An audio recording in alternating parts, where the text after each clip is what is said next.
ശക്തമായൊരു പത്രസമ്മേളനം നടത്തി, വളരെ ആത്മവിശ്വാസത്തോടെ വലിയൊരു പത്രസമ്മേളനം നടത്തി.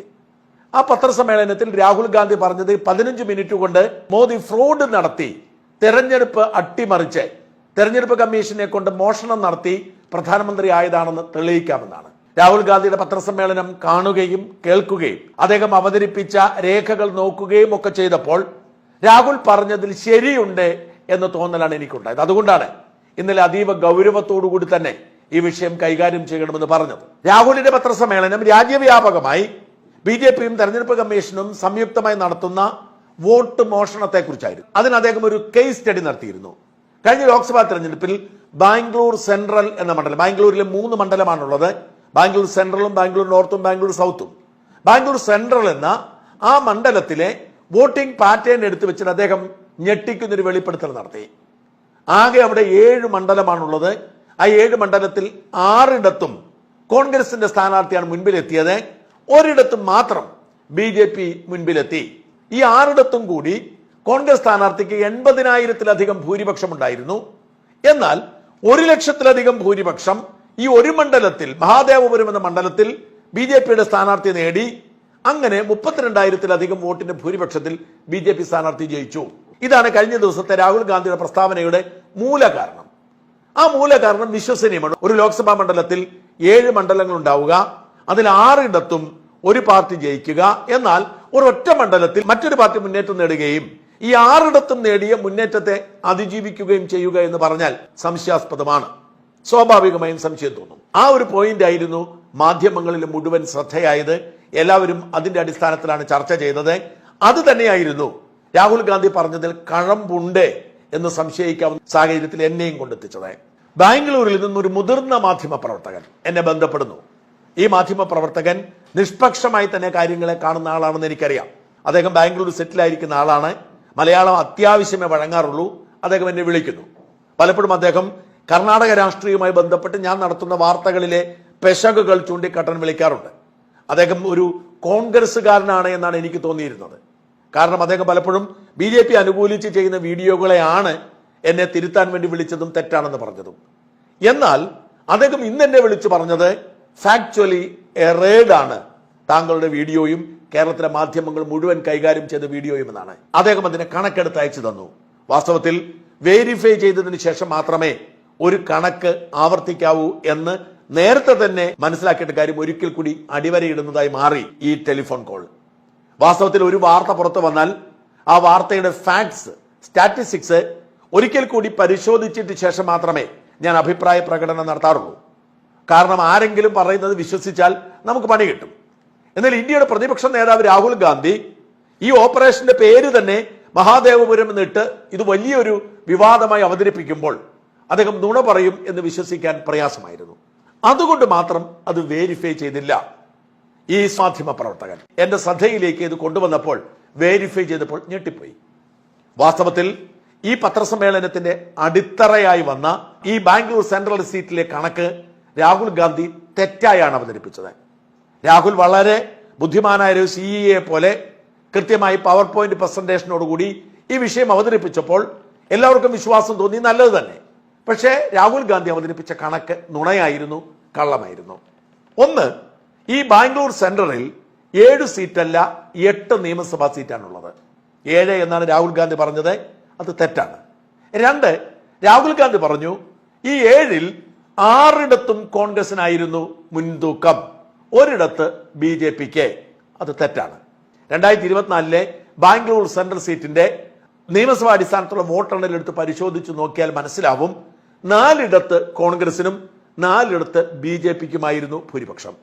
രാഹുൽ പറഞ്ഞത് 7-ൽ 6ഇടത്തും കോൺഗ്രസിനായിരുന്നു എന്നാണ്, തെറ്റാണ്. 4ഇടത്ത് മാത്രമായിരുന്നു കോൺഗ്രസിന് ഭൂരിപക്ഷമുള്ളത്, 4ഇടത്ത് BJPക്കാണ്. 4ഇടത്ത് കോൺഗ്രസിനും 4ഇടത്ത് BJPക്കുമാണ് ഭൂരിപക്ഷമെങ്കിൽ ആദ്യത്തെ സംശയം അങ്ങ് മാറി.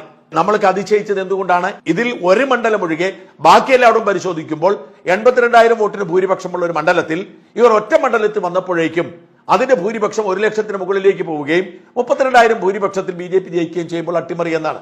തെറ്റാണ്. 4ഇടത്ത് BJPയും 4ഇടത്ത് കോൺഗ്രസും. അത് രാഹുൽ ഗാന്ധി ബോധപൂർവം തെറ്റിദ്ധരിപ്പിക്കാൻ പറഞ്ഞതാണ്. കാരണം ഈ വാർത്തയ്ക്ക് വിശ്വാസ്യത ഉണ്ടായത് ഒരു മണ്ഡലത്തിലെ മാത്രം വോട്ട് കൊണ്ട് BJP അട്ടിമറിച്ചു എന്നതിലാണ്. ഈ 1-2 വിശദാംശങ്ങളിലേക്ക് പോകാം. 2008 ബാംഗ്ലൂർ സെൻട്രൽ എന്ന് പറയുന്നത് 2009 നിലവിൽ വന്ന ഒരു സീറ്റാണ്. 2008 മണ്ഡല പുനർവിഭജനം നടത്തി 2009 ആദ്യ തെരഞ്ഞെടുപ്പ് നടക്കുന്നത്. 2009 2014 2019 2025 അതായത് ഈ മണ്ഡലം നിലവിൽ വന്ന അന്ന് മുതൽ ഈ മണ്ഡലത്തിൽ വിജയിക്കുന്നത് BJP ആണ്. BJPക്ക് വലിയ വേരുകളുള്ള ആഴത്തിൽ സ്വാധീനമുള്ള മണ്ഡലമാണ്. 2014 മോദി അധികാരത്തിൽ വരുന്നത് ആദ്യം. 2009 കോൺഗ്രസ് ആണ് രാജ്യം ഭരിച്ചത്. എന്തിനേറെ 2024 തെരഞ്ഞെടുപ്പ് നടക്കുമ്പോൾ പോലും കർണാടകയിൽ ഭരിക്കുന്നത് കോൺഗ്രസ് ആണ്. അവിടുത്തെ സീറ്റ് വിഭജനവും വോട്ടേഴ്സ് ലിസ്റ്റും ഒക്കെ പ്രസിദ്ധീകരിക്കുന്ന സംസ്ഥാന തെരഞ്ഞെടുപ്പ് കമ്മീഷനാണ്. ഈ 2009 കോൺഗ്രസ് കേന്ദ്രത്തിൽ ഭരിക്കുമ്പോൾ മുതൽ ബാംഗ്ലൂർ സെൻട്രൽ എന്ന മണ്ഡലം BJPയുടെ കയ്യിലാണ്. എല്ലാ തവണയും BJPക്കാണ്. മാത്രമല്ല അതിന്റെ ഭൂരിപക്ഷത്തിന്റെ വ്യത്യാസം നോക്കണം. 2009 ആദ്യം അവിടെ തെരഞ്ഞെടുപ്പ് നടക്കുമ്പോൾ BJP സ്ഥാനാർത്ഥിയുടെ ഭൂരിപക്ഷം 35,218 ആണ്.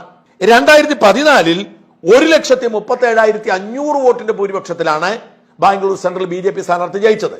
2019 70,968 വോട്ടിന്റെ ഭൂരിപക്ഷത്തിലാണ് ജയിക്കുന്നത്. 70,968. അതിന്റെ പകുതി ഭൂരിപക്ഷം മാത്രമാണ് 2024. അതാണ് 32,707. അതായത് BJPക്ക് ബാംഗ്ലൂർ മണ്ഡലത്തിൽ രാഹുൽ ഗാന്ധി പറഞ്ഞതുപോലെ അസാധാരണമായി ഒന്നും സംഭവിച്ചിട്ടില്ല. അതിന് മുൻപത്തെ 2 തെരഞ്ഞെടുപ്പിനേക്കാൾ ഭൂരിപക്ഷം കുറവാണ്. ആ 32,000 വോട്ട്. ഇനി ശ്രദ്ധിക്കുന്ന കാര്യം മഹാദേവപുരം മാത്രമാണ്. മൊത്തത്തിലുള്ള ബാംഗ്ലൂരിന്റെ കാര്യമാണ് പറയുന്നത്. മഹാദേവപുരം മാത്രമാണ് നമ്മൾ എടുത്തു പറയേണ്ടത്. മഹാദേവപുരം മണ്ഡലത്തിന്റെ പ്രത്യേകത, ആ മണ്ഡലത്തിൽ എക്കാലത്തും BJPയുടെ സ്ഥാനാർത്ഥിയാണ് ജയിക്കുന്നത്. മഹാദേവപുരം മണ്ഡലം വലിയ തോതിൽ അപ്പർ കാസ്റ്റ് കമ്മ്യൂണിറ്റിയിൽപ്പെട്ടവർ ജീവിക്കുന്ന ഇടമാണ്. മാത്രമല്ല അവിടെ മെട്രോ സ്റ്റേഷൻ വന്നു. കഴിഞ്ഞ ഒരു 1.5 പതിറ്റാണ്ടുകൊണ്ട് ഈ മഹാദേവപുരത്ത് വലിയ വികസനമുണ്ടായി. IT ഹബ്ബായി മാറി. വടക്കേ ഇന്ത്യയിലെ IT മേഖലയിൽ പ്രവർത്തിക്കാൻ ആഗ്രഹിക്കുന്നവരുടെ ആദ്യത്തെ ഡെസ്റ്റിനേഷനായി മാറി. അവിടെ ഒരു വടക്കേ ഇന്ത്യൻ ജനതയുടെ കൾച്ചർ അവിടെ രൂപപ്പെട്ടു. ഒരു മിനി നോർത്ത് ഇന്ത്യയായി അറിയപ്പെടുന്ന സ്ഥലമാണ് ഈ സ്ഥലം. അവിടെ ഒരുപാട് വോട്ടുണ്ട്. കർണാടകയിലെ ഏറ്റവും കൂടുതൽ വോട്ടർമാരുള്ള നിയമസഭാ മണ്ഡലം ഈ മഹാദേവപുരമാണ്. ഈ മഹാദേവപുരത്ത് സ്വാഭാവികമായും BJPയുടെ താല്പര്യമുണ്ടാവും. കാരണം വടക്കേ ഇന്ത്യൻ പോപ്പുലേഷനാണ് അവിടെ. മാത്രമല്ല ഇവിടെ മത്സരിച്ച കോൺഗ്രസ് സ്ഥാനാർത്ഥി മുസ്ലിമായിരുന്നു. ആ ഒരു പ്രത്യേകത കൂടി പരിഗണിക്കണം. അതുകൊണ്ട് തന്നെ മഹാദേവപുരത്ത് ദീർഘകാലമായി നിയമസഭാ മണ്ഡലത്തിൽ വലിയ ഭൂരിപക്ഷത്തിൽ BJP സ്ഥാനാർത്ഥി ജയിച്ചുകൊണ്ടിരിക്കുന്നു. ചെറിയൊരു കണക്ക് കൂടി നോക്കുക. 2023 കർണാടക അസംബ്ലി ഇലക്ഷനിലേക്ക് വരിക.